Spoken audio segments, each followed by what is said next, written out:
Breaking news and draft buzz heating up. What's next for the Bears? With the draft approaching, key roster decisions are looming. Will the Bears add another linebacker?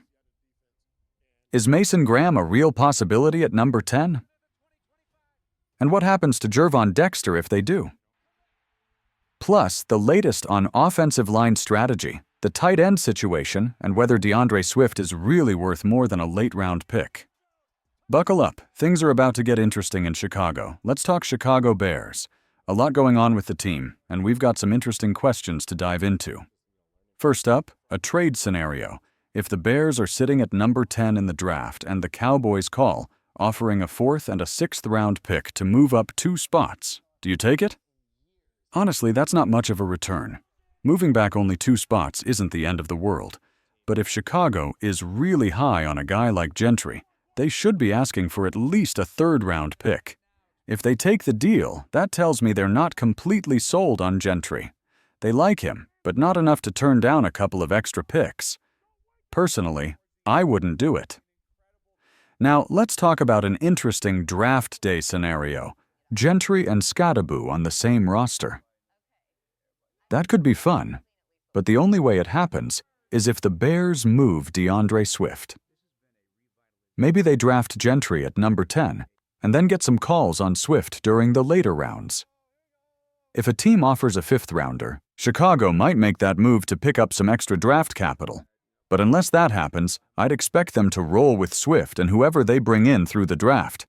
Another big question. Should the Bears bring in a veteran quarterback to help Caleb Williams? Honestly, he doesn't need a mentor. That's what coaches are for. But a veteran presence in the QB room? That could be helpful. A guy like Joe Flacco, Case Keenum, or maybe even Teddy Bridgewater if he's not coaching high school again this year. Someone who's been around, seen a lot of football, and can help Williams navigate the NFL without being a threat to take his job. That makes sense. As for Tyson Bagent, I think he's perfectly fine as the backup. But if the Bears want an extra veteran voice, someone like that could make sense. Now, how far would the Bears be willing to trade down? That all depends on the offer. If they can slide back into the early 20s and pick up a future 1st-round pick, that's worth considering. In my latest mock draft, I had them trading from number 10 to number 21 and grabbing a 4th rounder this year, plus a 1st next year. That's a big move down, but if next year's draft is as strong as people think, it's a smart long-term play. But it all depends on the board. If a blue-chip player is sitting there at number 10, you take him. If not, explore your options. Now, could the Bears sign Von Miller? It's an interesting thought. He's 36, injuries have been an issue, but he still put up 6 sacks last year after missing most of 2023. If you're telling me he can give you 12 games and 5 to 7 sacks as a rotational pass rusher, I'd take that. He's not going to stop the run. And he's not the ideal fit for a 4-3 edge, but for the right price, maybe 1 year, $4 million. Yeah, I'm in.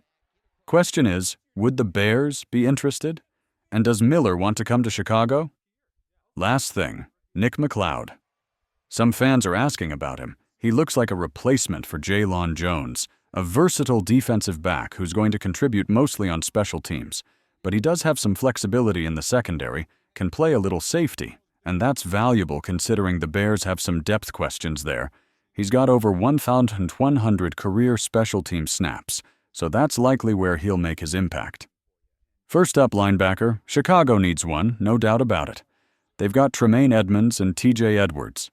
But after that, just special teams guys. Noah Sewell hasn't shown much yet, so they've got to bring in another linebacker to replace Jack Sanborn. We talked about E.J. Speed earlier in free agency. He's an option. But there are also solid prospects on day 2 or day 3 of the draft who could come in and start at Sam linebacker. Bottom line, they need another guy in that room.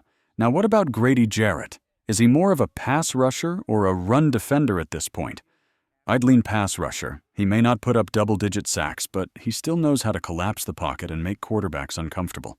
That kind of disruption doesn't always show up on the stat sheet. It's about hurries, hits, and forcing bad throws. He's still solid against the run, but his biggest impact will come as an interior disruptor. Moving on to running back. Some fans are saying the Bears should take both Ohio State backs in the draft. Interesting idea, but here's the question. What's the plan for DeAndre Swift? Are you trading him? And if so, what's the return? If you're flipping him for a 5th or 6th round pick and taking 2 running backs, say one at number 39 or number 41 and another at number 72, maybe that makes sense. But personally, I'd rather keep Swift and just draft one back. He's not a perfect player, but he's a dynamic weapon in space and works well in a 1-2 punch. So take a guy like Ashton Jeanty, Quinshon Judkins, or Caleb Johnson, pair him with Swift, and then if you want to move on from Swift next year, it'll be easier. You could cut him, trade him, save money in 2026, and go get another back. But using 2 premium picks on running backs this year? Not sure that's the best move. Finally, let's talk draft sleepers. A guy I keep coming back to is Ty Robinson out of Nebraska, defensive tackle, really athletic. Spent 6 years in college, which means he might slip in the draft, maybe a 4th or 5th round guy. But he's got the tools to be a fun player. There are also a couple of tight ends I've got my eye on, but we'll dive into those another time. Let's talk about some late-round prospects. One guy I like, Jalen Congers. We got to speak with him at the Big 12 Pro Day last week, and he's a solid blocker. Better athlete than you'd expect, too. Could be a fun late 6th round pick. He's got the potential to come in, block, and be a reliable 3rd tight end. Just a name to keep in mind. Now, what happens if Mason Graham falls in the draft? What does that mean for Gervon Dexter? Do you trade him? Sit him? No, you don't take Graham at number 10 just to have him ride the bench. But this is a competition league, and having a loaded defensive tackle room isn't a bad thing. If you add Graham, you've got a strong rotation. Mason Graham, Gervon Dexter, Grady Jarrett, and Andrew Billings. That's a solid 4-man group, and they'd all get plenty of snaps. Training camp will sort out the pecking order. And look, the Bears won 5 games last year. They can't afford to pass on talent just because they already have a guy at that position. What about the offensive line? Some fans are worried the Bears are off drafting O-line. They're not. But I think we've reached a point where it's BPA, best player available. Josh Simmons? Not a better prospect than Ashton Jeanty or Tyler Warren, and he's coming off a bad knee injury. If you want to trade down for him, fine. But taking him at number 10? That's a reach. Had he not been injured, maybe he'd be a safer bet. But with the knee issue, that's a big risk. Now, Armin Mimu, I'd take him at number 10. Will Campbell, if you feel good about him as a left tackle, I'd be open to it. But the Bears have filled enough holes that they don't have to force an O-line pick in round 1. That said, I'd be shocked if at least one of their first 4 picks, number 10, 39, 41, or 72, wasn't an offensive lineman. Let's mix it up. Who's your favorite current Bear? We all know the legends. Walter Payton, Devin Hester, Brian Urlacher, Dick Butkus, Mike Ditka. But right now, who's the guy? Let's hear it. Now, the tight end question. If the Bears draft Tyler Warren, does that mean they trade Cole Kmet? No, at least not right away. Could they a year or 2 down the line? Maybe. But drafting Warren would simply make the tight end room better. You'd have 2 really good guys, Kmet and Warren. The Lions ran 12 personnel over 32% of the time last season, so this wouldn't be a situation where Warren just sits. Both would play plenty, and it would take some pressure off Kmet.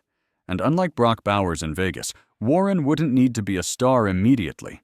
He'd have time to develop. If down the road he emerges as the TE1, then maybe Kmet becomes trade bait. But not this year. And finally, DeAndre Swift to the Raiders for the number 6 pick and their 2nd rounder? Come on, that's not happening. If you're saying Swift plus number 10 for number 6, maybe, you can start a conversation. But Swift alone, he's worth a 5th or 6th round pick, tops. The gap between number 6 and number 10 is roughly worth a 2nd rounder, so unless you think Swift is worth that, this deal isn't realistic.